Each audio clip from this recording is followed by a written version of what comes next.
je vais vous parler de notre congrès de la Société française de médecine esthétique qui a eu lieu en septembre et à Paris, où il y a eu 1800 médecins qui sont venus. C'était quand même quelque chose d'assez extraordinaire.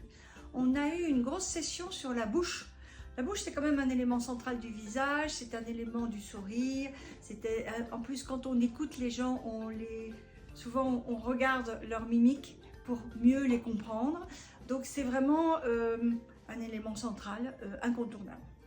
Alors on a eu le docteur Garcia qui est chirurgien et anatomiste, qui nous a fait tout un topo sur l'anatomie de la bouche qui est composée de beaucoup de choses, dont un muscle orbiculaire, des vaisseaux qui sont tout à fait variables selon les gens. Il dit bien que les artères et les veines ne sont pas prédictibles. C'est pour ça qu'on a une possibilité de faire une cartographie de chacun. Vous avez maintenant Artérie 3D qui vous fait une cartographie de votre visage sur toutes les artères et les veines pour savoir où elles passent, ce qui est quand même important pour nous. Donc, il nous a détaillé un peu toute l'anatomie de la lèvre, et le docteur Lakhdar Belawari, qui est à Toulouse, nous a beaucoup parlé également des différences de bouche entre la lèvre supérieure et la lèvre inférieure. Vous savez que le canon de la beauté, c'est 1,68. C'est-à-dire que la lèvre inférieure doit être supérieure à la lèvre inférieure doit être supérieure à la lèvre supérieure. Mais chez les Asiatiques, c'est 1,2 et chez les Africains, c'est 1,1. C'est absolument égal. Or, la tendance actuelle de la mode est de repartir sur la tendance africaine, c'est-à-dire 1,1.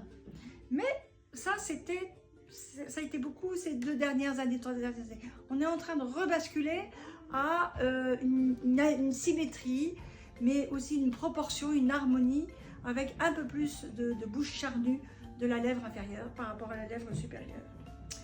On a beaucoup parlé du sourire gingival. Vous savez, ce sont les gens qui sourient et on voit toutes les gencives.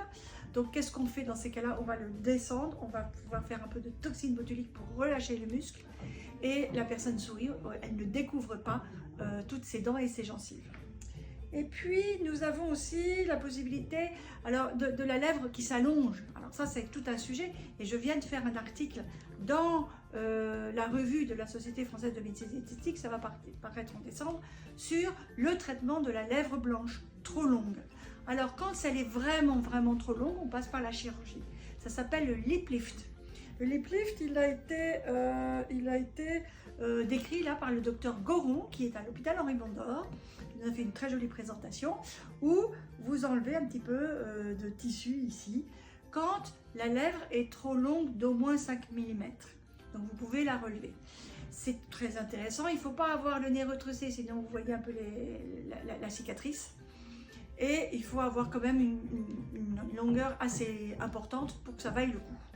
Sinon, mon article, c'est de pouvoir rétracter avec ces canules chauffantes que l'on place, par exemple Ativa radiofréquence sous-cutanée, où vous allez mettre cette canule dans la peau pour la rétracter, mais également dans le muscle pour pouvoir le rétracter aussi parce qu'il s'allonge, et également dans l'ourlet pour pouvoir le redessiner.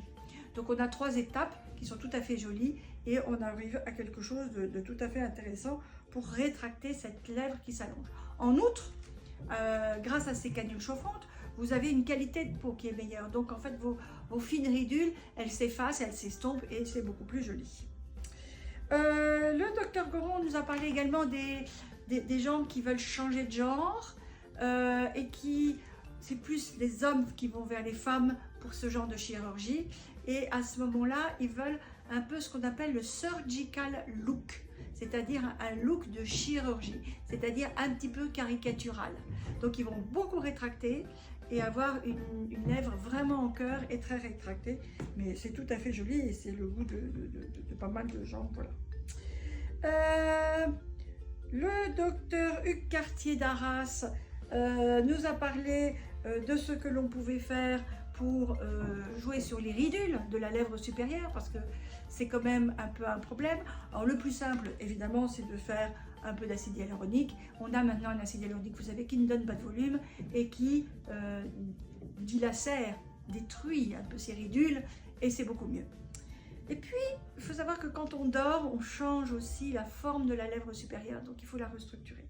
Mais il nous a parlé du phénol, qui est un peeling profond, et du laser CO2 fractionné ou non. Donc on a plein de moyens pour traiter la lèvre supérieure.